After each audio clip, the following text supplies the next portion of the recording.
the most important thing for me is connection. Number one, above everything else in my relationship, is connection. Yeah, I want it to be supportive of the mission that I'm on, but regardless, I'm doing the mission. I want she will respect me, just like I respect her. I will not be sworn at. I will not be belittled, any of those things. But above all of that, the number one thing is connection.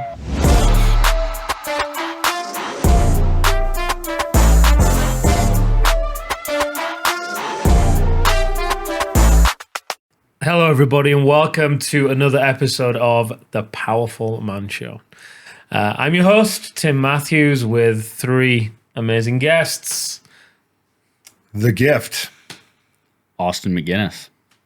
And Arthur McGillianiti. There we go. The Gift. So, You want to restart that? we should, no, never. We should have read out your poem. Oh, there you go. Oh, that Fire. was, yeah. Huh. You get it? Made my heart melt. Yeah, go for it. Go get Sure. it. Yeah, we'll carry on. Okay, so what I would like to talk about is something that a lot of guys struggle with, and it is holding people accountable. Whether it's the wife, whether it's the staff, whether it's themselves, whoever it may be. I see a lot of guys struggle in creating very clear agreements upon which they can then hold people accountable.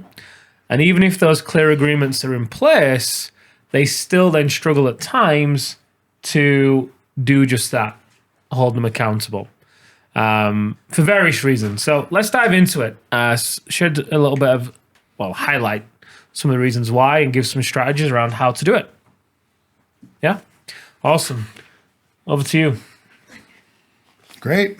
What are we talking about now? No, go for it, Magulianiti.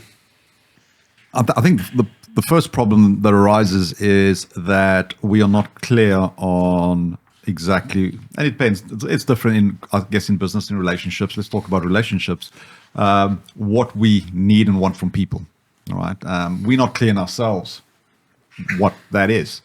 And so we never get to a point of clarifying that and then communicating that. And that's something that's come to light in the last 6 months. More and more guys and the conversation has obviously been going around, and I think probably Prague kicked it off. It's like getting really clear on what you need, what you want first. Most guys don't know that. Most people don't know that, right? Oh, I think I need this. Oh, I think I want that. I think that's the only thing I want, whether it's sex or whatever. But that's, it's not enough. We got to get clear on what our needs are, what our wants are, and then being able to communicate that. And as you say, then get into an agreement with the other person that that's what matters to us, that's what we need. One key thing that happens after that is the conflict, right? A lot of people, the tension. So you got the tension, right? And sit in it. And can you sit with it is the question. And then the other part of it is the conflict, right? So the other person doesn't adhere to the agreement. If you've had the agreement conversation, now what happens, right? And a lot of guys we deal with, and myself, we don't like conflict so much, right? And that's something we get to work on. So we won't address it. We won't hold people accountable because we don't want that conflict. We're not comfortable with it. Yeah, that's fascinating. I'd not thought about taking it a step back to the idea that you got to be clear on what it is you want first and foremost. Because, I'd agree. I think a lot of guys are not clear on what they want. I don't think guys, let me say it a different way. I don't want to keep talking about what they don't do. I think they have an opportunity to sit with that more frequently and reflect on it more frequently, because it's going to change as well over time, right? What you want, what I wanted 10 years ago, 5 years ago, 2 years is different to what I want now. Yeah. And, without digressing, because I don't want to, but that's for me at least, that's the importance of doing my weekly review, monthly review, quarterly review, because it enables me to be making sure that I'm checking in with myself and reflecting upon where I am, where I'm going, and what I actually want and need. Yeah. If I'm just constantly being busy, cranking stuff out, bomb, bomb, bomb, bomb, do, there's never any space to connect to myself, right? But I think you're spot on. It reminds me of a psychedelic experience I did in August when I went to the Netherlands. I think I told you this. Yeah. So just before then, I was feeling like there was something more than I wanted in my relationship with Amelia. And I wasn't quite sure what it was. I was trying to pinpoint it. I'm like, what is it that matters the most to me? Is it support? Is it trust? Is it respect? Is it connection? Is it like, what is it? Is it physical intimacy? And as things always do, when you go into a growth event, whether it's the Alpha Reset, whether it's here, whether it's psychedelics, at least in my experience and working with thousands of men, there's always a storm that brews up right before you go into it, right? And just literally before setting off to the airport to go on that trip, Amelia asks me, "Oh, what's your intention?" I tell her, "Hey, look, there's something that I feel is missing, and I need to figure out what it is." "What do you mean?" And it just went, and I was still getting clear, and I'm like, "Listen, just leave me to sit with this. I need to just get clear on this." And that just kicked it up. "Well, you're not meeting my needs either. Boom, boom, boom." I'm like, okay. So, but what came out of that was a real clarity for me that the most important thing for me is connection. Number one, above everything else in my relationship, is connection. Yeah, I want it to be supportive of the mission that I'm on, but regardless, I'm doing the mission. I want she will respect me, just like I respect her. I will not be sworn at. I will not be belittled, any of those things. But above all of that, the number one thing is connection. And I had a very visceral experience of that during the experience, and it was just, so clear. It was incredible. So coming out of that, there was some very tough conversations. A lot of tears and a lot of very calm, clear communication from myself about what I am unwilling to live without. At which point, she has a choice, right? Hey, do I want to give that? And am I willing and able to give it, basically? Because she may not value that, right? And these conversations went on for quite some weeks, and I was refusing to back. I would not, like a dog with a bone. I'm not backing. This is a hill I will die on. I'm not stepping away from it. So we're on that journey, right, of learning to achieve and experience what it is, frankly, I want. I'm the one that wants that more than her. And I'm not talking about sex. It's a different, sex is part of it, but it's a deeper layer and level of connection that I'm wanting. And not to say that things were good.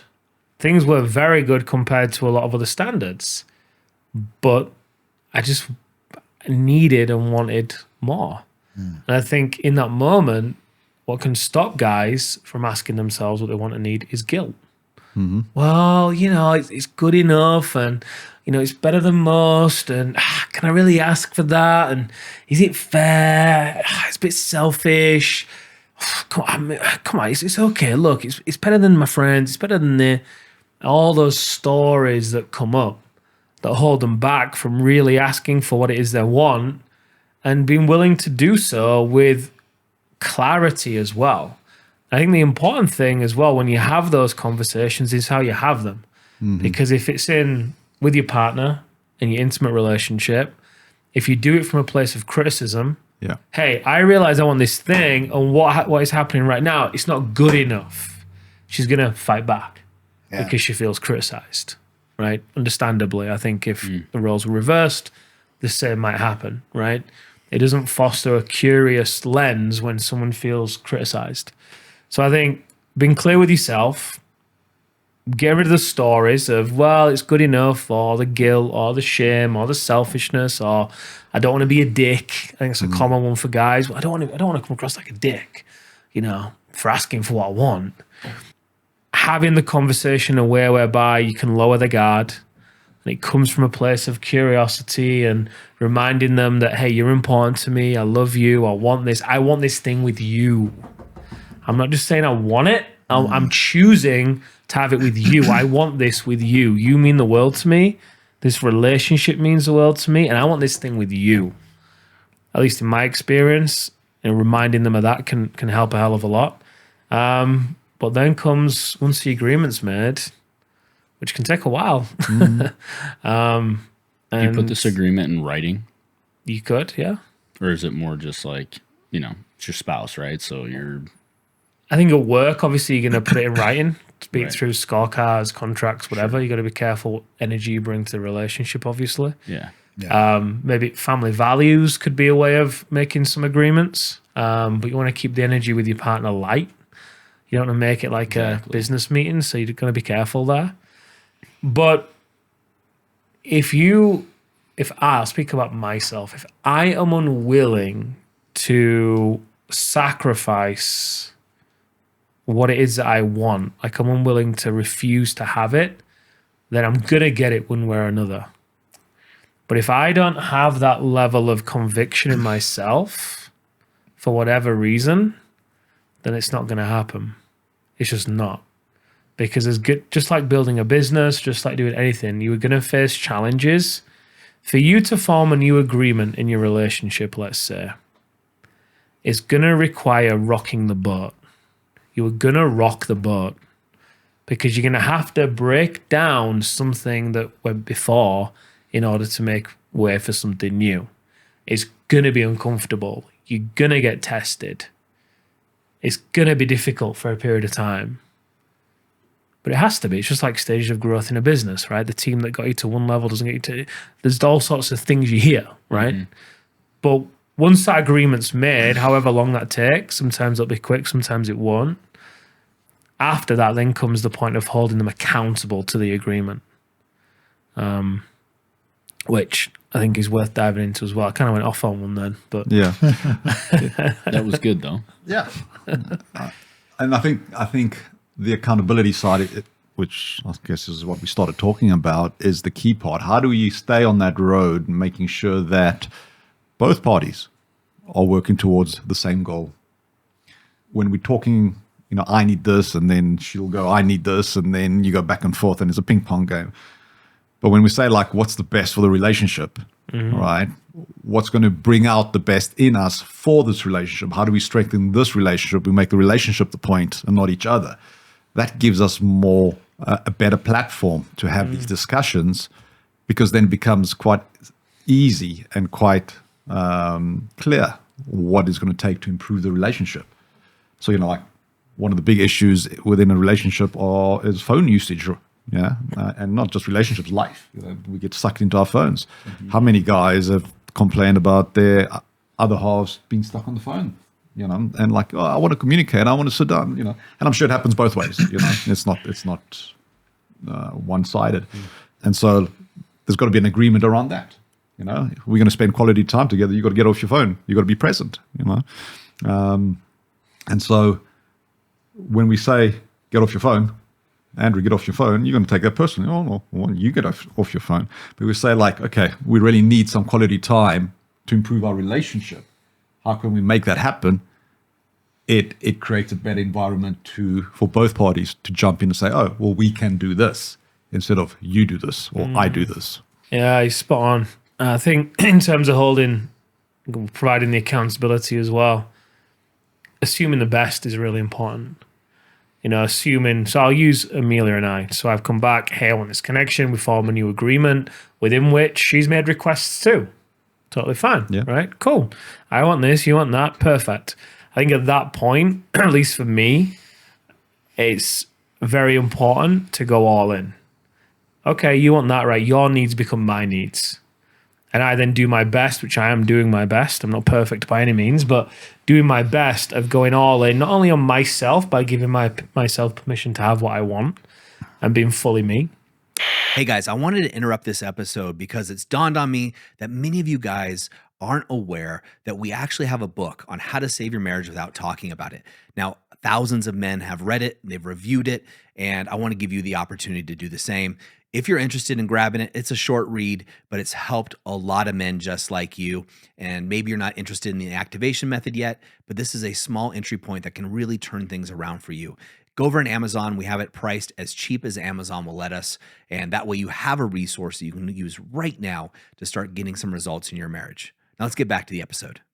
but also all in on the relationship by going all in on doing my absolute best to give Amelia everything that she wants, regardless of whether she's giving me what I want. And obviously, I'm not going to do that indefinitely because there'll become a point in time where, hey, because I'm going to provide the accountability. But let's say if she isn't doing the thing and I'm still all in, then me then saying to her, hey, I know we made an agreement. I know how important it is for you that we connected, and I know how much we want to be with each other. And you've been really busy lately. And I'd really love to see you do bum, bum, bum, bum, bum.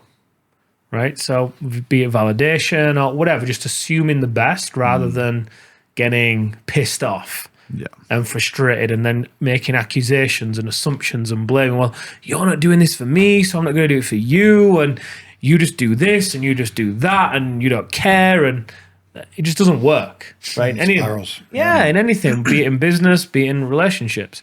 So assuming the best when providing the accountability is really important, in my opinion. And then also, let's say you provide the accountability. The first time you might do it gently, like I just kind of gave an example of. Second time might be a little bit firmer, and that second time might come within 5 minutes. It might come within 5 days, right? This is why I like to do it anyway. And then the third time is going to be, at least for me, a lot firmer and a lot clearer because clearly the message isn't being received for whatever reason. So I'm going to make sure by that final time, the message is going to be received. However that happens, it gets more direct, body language, tonality, whatever it may be, right? Very clearly communicate the consequences of what will happen if this continues to be the choice of the other person. But it's got to be done because a lot of guys talk about how they want respect, right? People, to get respect, you need to stand for something. That's what people respect about somebody, what they stand for. So if you're unwilling to create an agreement because you're not clear on, let's just say, because you're not clear on what you want, or you do come up with an agreement, but you don't uphold it and don't provide the accountability, then that's worse. Yeah. Far worse than not having the agreement in the first place. Because then your word doesn't count for anything. Yeah. And it's a really key part to the growth and evolution of a relationship because you're going to need that accountability with each other in order to grow. And a relationship will only work if both people are growing. So, in a previous episode, we spoke about having, the people around you, having those outside eyes in. If we're going to grow, we need to be pushing each other. So like many times me and Penelope, right, we had different growth spurts. Sometimes she would be growing and I would be plateauing, let's say. And then I'd see her and she'd inspire me and think like, oh my, look at her. She's doing this, she's doing that. I better pull my socks up. And then I would go and do something else. And so we bounce off each other. That's kind of healthy, I think, in my mind, right? We're using each other, inspiring each other, but we're both growing in the relationship. And so that agreement is never going to be static, right? It's a constant communication, right? Because you're upgrading, you're updating yourself, you're growing, things move on. Okay, so that moves on. It's like a moving document. Or a living document, I think is a better way to say it. Yeah. What do you guys think? So, for me personally, I experienced it as open and honest communication. So sometimes you don't even know what you want. You don't know what you don't want. So you have to really know what you want and know what you don't want, and you have to establish those and discuss them. So in the end of my relationship with Jenna, we had a lot of clearing conversations, and I had the opportunity to just talking back and forth about what our relationship was and where we went wrong. And I started to realize as I was saying things of my expectations and my needs, I said, wow, I never clearly communicated them to her. So how can but I was resentful of it, but it was my fault that I did not communicate. So I think a lot of people don't even know. I know that I didn't know what I didn't like, or I knew it, but it just might not have been clear to my head to express it. And I think you have to establish those. And then you can come up with an accountability plan, right? If you don't truly know what you want and you don't want, right? How can you ever be accountable to it, Yeah, I go to business a little bit with it because that's where it's easy for me. I think in relationships, it's a lot more hard because the agreement is more, fluid, less concrete, if you will. We did an exercise in business recently. We had kind of this territory of our business where it was just kind of convoluted, where nobody really was taking ownership of a certain facet.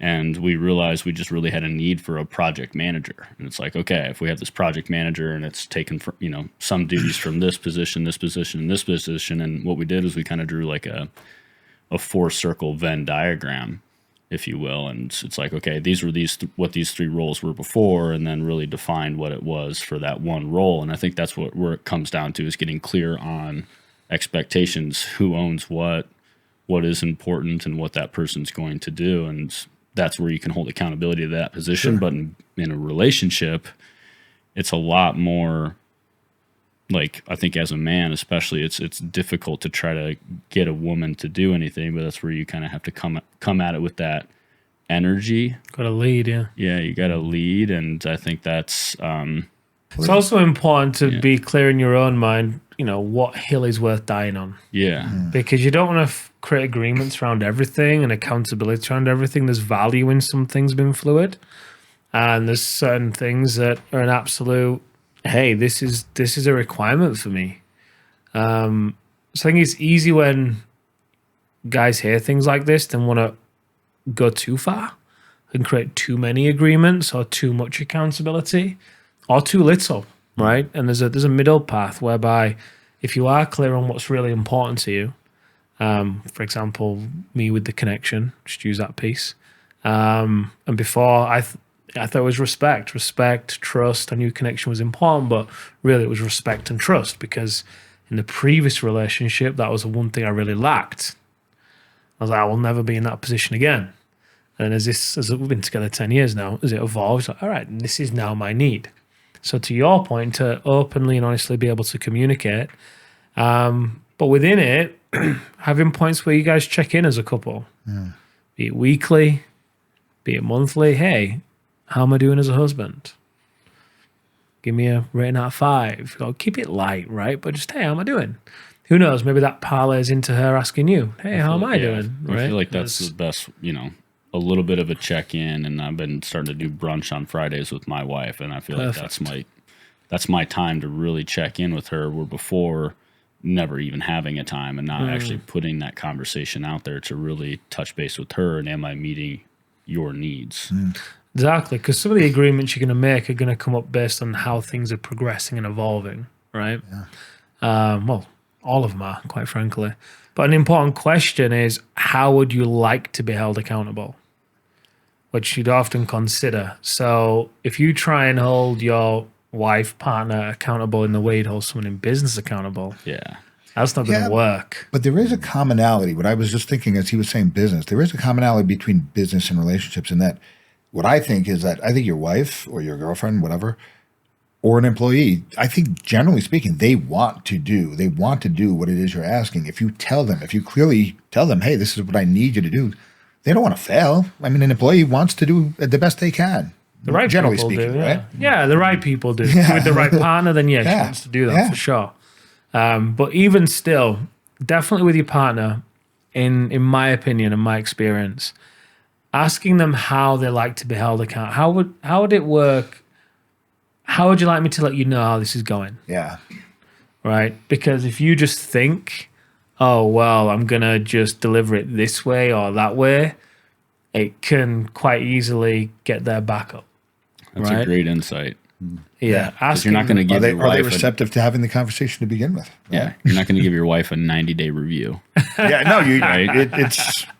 And to that, like asking an employee too, like, hey, how do you like feedback? How do you want to be held accountable? Sure. I think that's a great insight even in business, because you don't often ask that. And I think an employee and a spouse would both respect the hell out of that and be like, oh, I have input here. Yeah, just like I have ways that I like to be held accountable. Right. You guys It's a two-way street as well. Yeah. So I want to be held accountable in that way. Otherwise, people in my life might think they are holding me accountable. And this has happened for me before, and I'm just not seeing it. Like, I need it to be very clear, very direct, with no accusations and no assumptions. Don't tell me what my intent was. Don't attack my character. Don't come out with a certain tone, but be very honest, very clear, very direct, and tell me exactly what you see. Don't sugarcoat it. Don't be a yes man. I need the truth. but I need it without, like I say, the assumptions, the accusations, or attacking my character. When people give me that, perfect. Yeah. I'm very open to it. If they come at me with, well, you did, and they're very vague, and they make it just doesn't go well for me. Yeah, that definitely resonates with me. Anything else you want to add? Yeah, just going back to, I suppose this is one takeaway that listeners can work with, is getting clear on what they need and want. And one way to do it is to figure out what they don't want. And it's an easier way usually for people to make a list. Like, this is what I don't want in a relationship. Bang out 10 points. Okay, cool. Now what's the opposite of that? And if you don't do it, you're going to find out sooner or later anyway. Yeah. I think everyone's waiting to hear this poem. Oh, well, let's finish Yes, on that. yeah. Let's do one takeaway from Austin, from you, and then we'll go into it. My takeaway, we did this exercise at the Alpha Rising just recently, the King's Manifesto, and I think that's a way of putting your stake in the ground of this is how I'm going to rule my kingdom, if you will. And I think that is also a way to hold yourself accountable, Yes. right? Because I think we talked a lot about holding your spouse accountable or holding others accountable, but also if you're not holding yourself accountable, if you're massive not point. having Massive that respect for yourself. Because you said this a couple times this week. It's if you make an agreement with yourself, the fastest way to get self-respect is make an agreement with yourself and keep the promise, right? But the fastest way to also lose self-respect is to make an agreement and not follow through. And so it starts with self and then can overflow into, your team, your spouse. That's a great point. Yeah. I think for me, it's coming up as if it's a relationship, making sure you're both in a good place and ready to have that conversation. And you sit down and like you said, the accountability, asking how you want to be held accountable, right? So you have the discussion, but then you ask the person, just make it light, keep it light, but make sure you start when everyone's happy. It's a good day. It's not a bad day.